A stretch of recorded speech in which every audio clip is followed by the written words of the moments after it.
Vladimir પુતિનની Bharat મુલાકાત બાદ તરત જ અમેરિકાએ તેની નવી રાષ્ટ્રીય સુરક્ષા વ્યૂહરચના જાહેર કરી અને આ એક જ દસ્તાવેજે એશિયાના રાજકારણમાં જબરદસ્ત હલચલ મચાવી દીધી છે।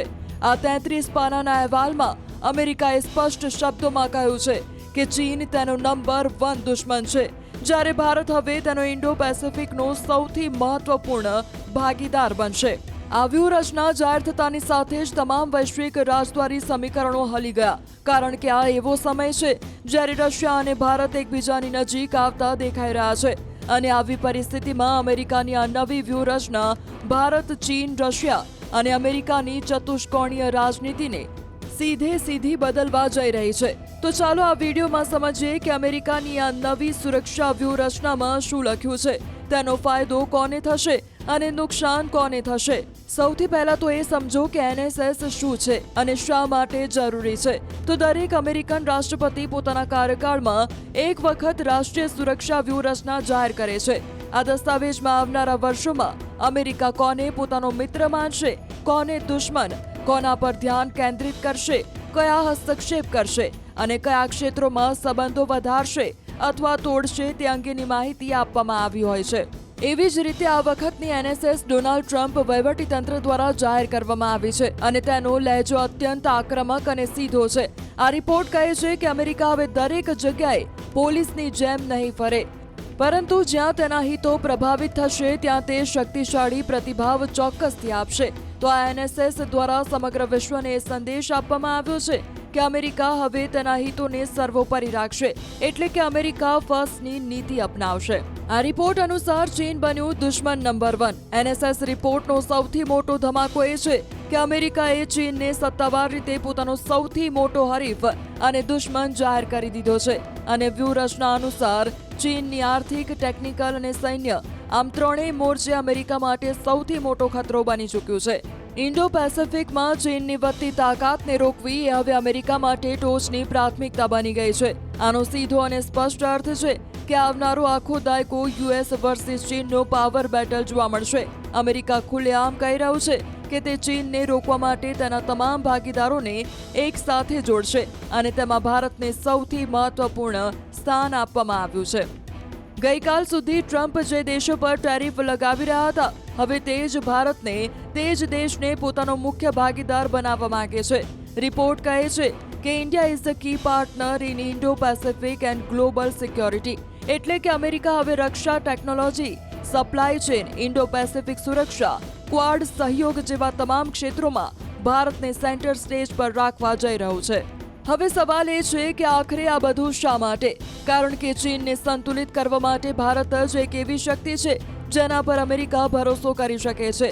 આ વ્યૂહાત્મક ફેરફાર પાકિસ્તાન માટે સૌથી મોટો આંચકો છે, કારણ કે ચીન, ભારત અને અમેરિકાની ત્રિકોણીય રાજનીતિમાં તેની ભૂમિકા સતત નાની થતી જઈ રહી છે। તો બીજી તરફ રશિયા તરફનો USAનો અભિગમ પણ હળવો થઈ રહ્યો છે અને આ ભાગ અત્યંત રસપ્રદ છે, કારણ કે NSS કહે છે કે રશિયા સાથે લાંબા સમયથી ચાલી રહેલો સંઘર્ષ ખોટો હતો।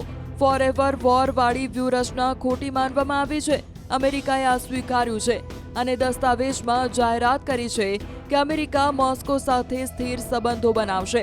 સાથે જ ચીનને રોકવા માટે રશિયા સાથે દુશ્મની ઓછી કરવી જરૂરી છે। આ નિવેદન એવા સમયે આવ્યું છે જ્યારે પુતિન દિલ્હીની મુલાકાતે આવ્યા હતા અને ભારત રશિયા સંબંધો ફરી મજબૂત થતા દેખાઈ રહ્યા છે। અમેરિકાની આ વ્યૂહરચના દર્શાવે છે કે તે નથી ઈચ્છતું કે ભારત અને રશિયા વધુ નજીક આવે, પરંતુ તે રશિયાને સંપૂર્ણપણે ચીન તરફ પણ ધકેલવા માંગતું નથી।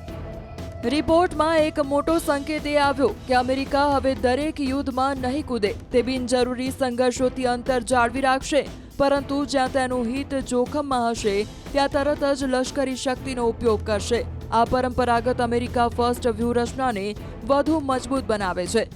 રિપોર્ટમાં કહેવામાં આવ્યું છે કે ટેકનિકલ યુદ્ધ, AI, quantum, 5G, defence system આવનારા ઘણા વર્ષોનું સૌથી મોટું મેદાન બનવાનું છે।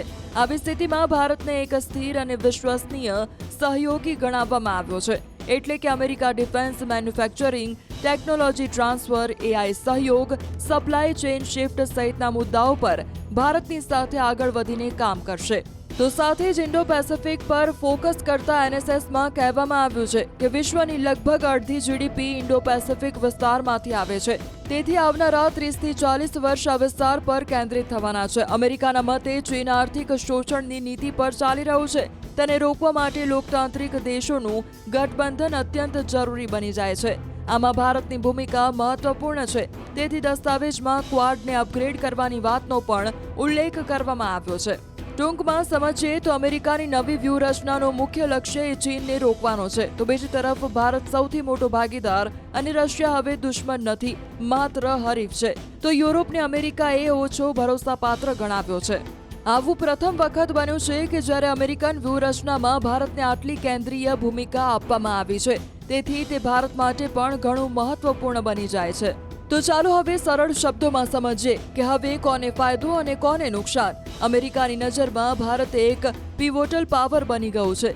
એટલે કે એક એવી મહત્વની શક્તિ જે તે ક્ષેત્રમાં અન્ય શક્તિઓને સંતુલિત કરવા માટે ઉપયોગમાં લેવાય છે. અહીં ટેક અને ડિફેન્સ ભાગીદારી ઝડપી કરવામાં આવશે, જેનાથી ચીનને સંતુલિત કરવામાં ભારતની તાકાત વધશે. આ ડીલમાં સૌથી મોટું નુકસાન ચીનનું થશે. અમેરિકાએ તેને સત્તાવાર રીતે મુખ્ય દુશ્મન ગણાવ્યો છે. હવે યુએસ, ભારત, જાપાન, ઓસ્ટ્રેલિયા સાથે મળીને ચીનને રોકવાનો પ્રયાસ કરશે. તો અમેરિકાએ સ્વીકાર્યું કે રશિયા સાથે લાંબો સંઘર્ષ નકામો હતો. આનાથી રશિયાને રાજદ્વારી જગ્યા મળશે. આમ ભારત અને રશિયાના સંબંધો માટે પણ આ સકારાત્મક દ્રષ્ટિકોણ છે. અને અંતે નવી સુરક્ષા નીતિમાં પાકિસ્તાનને બાજુ પર મૂકવામાં આવ્યું છે. અમેરિકાની નવી સુરક્ષા વ્યૂહરચના માત્ર એક દસ્તાવેજ નથી, આ આવનારા દાયકાનો એક રોડમેપ છે. ચીન તેનો દુશ્મન નંબર 1 બની ગયું છે. ભારત તેનો સૌથી ભરોસાપાત્ર ભાગીદાર છે અને રશિયા હવે તેનો દુશ્મન ગણાશે નહીં. ભારત માટે આ એક તક છે કે તે પોતાની વ્યૂહાત્મક સ્થિતિનો પૂરો લાભ ઉઠાવે. તો હવે શું ભારત આ તકને યોગ્ય રીતે ઝડપી શકશે? શું ભારત, રશિયા અને અમેરિકા વચ્ચેનું આ નવું સમીકરણ લાંબા સમય સુધી ટકી શકશે? આવનારો સમય જ આનો જવાબ આપી શકશે.